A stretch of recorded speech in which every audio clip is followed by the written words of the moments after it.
Première journée de CFA2 et premier défi de la saison pour les Saint-Albanais de Frédéric Larieux, lesquels faisaient réception pour cette entame de championnat de la formation de Bergerac, annoncée par beaucoup comme l'une des principales prétendantes à la montée.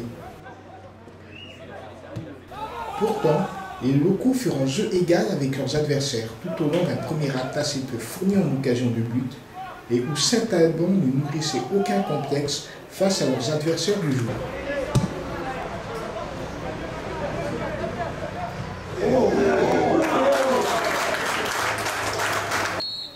Malgré tout, les visiteurs ouvriront la marque peu avant la pause, Sarentan trouvant quelques porosités sur coup franc dans le mur haut-garonné pour tremper Hervé.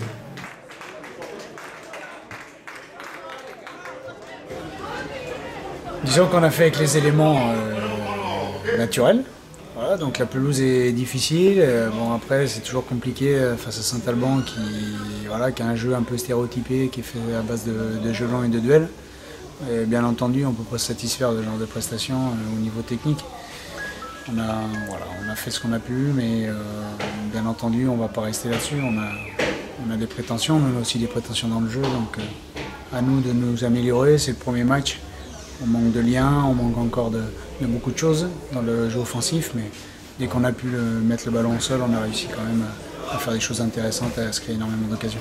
La seconde période verra ensuite des locaux certes dominateurs en termes territorial se heurter systématiquement à une très hermétique défense périgourdine, au centre de laquelle l'ancien joueur fantéen Oumar Diémy se rappelait au bon souvenir des spectateurs nord-toulousains.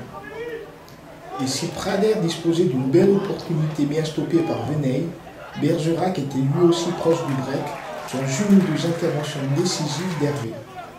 Mais au final, les visiteurs repartaient donc avec les 4 points de la victoire, même si Saint-Alban aurait peut-être mérité mieux. Il y a des motifs de satisfaction malgré cette défaite.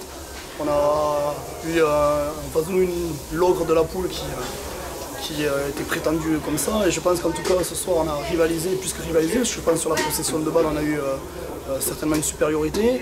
Je disais que ce genre de match se joue souvent sur des détails, et que ces détails-là, c'est justement nous qui avons pêché dans ce domaine. Un ballon qui est à 20 mètres, un joueur qui est dos au but, qu'on n'empêche pas de se retourner, il se retourne, on fait une faute, ça suit d'un coup franc, le coup franc on fait un mur, le mur saute, le ballon passe par-dessous.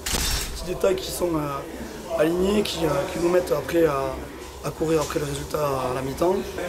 Et puis surtout Bergerac, je pense, par rapport à la semaine dernière, où il menait ici 2-0 après la mi-temps, a appris un petit peu aussi qu'on était capable de revenir, et donc on n'a pas pris de risque et resté en place derrière. L'essentiel, c'est les 4 points. Ça fait 8 ans que le club de Bergerac n'avait pas gagné un premier match. Aujourd'hui, on l'a fait, donc c'est déjà un premier objectif qui est atteint.